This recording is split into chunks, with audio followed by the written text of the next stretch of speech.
Sa mga kapuso, ito po ang mga ganap na dapat po natin abangan dito lamang po sa ating kapatid. Nadisgrasya nga po si Talia dahil sa paglalayas niya sa pagtampo dito sa kanyang ina dahil nga po sa pag-amin niya dito sa pinagtatrabahuan ni Rosel na siya nga ang kumuha ng pera nito mga kapuso. At nang nandun na nga po sa ospital, itong si Talia, nangangailangan nga po siya ng dugo. Ngunit hindi kamats ng dugo si Rosel ang bata at pati na rin itong si Tyrone, kung kaya't dito na nga po nagkaroon ng paghihinala si Rosel na hindi nga niya anak itong si Talia.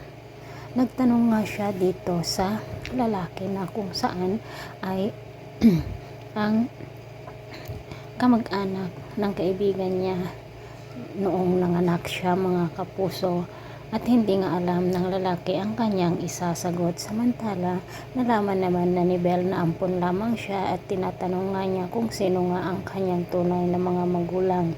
Dahil nga sa pagkakataong ito, sinisi na naman ni Chris itong si Bea at nag-aaway na naman ang dalawa. Sinuway naman ni Belle ang kanyang ama na si Chris na wag na niyang awayin ang kanyang mami na si Bea.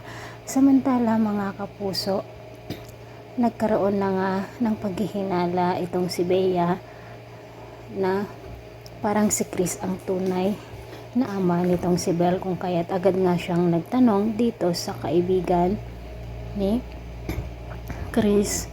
Tinanong niya kung sino nga ba ang ina nitong si Belle.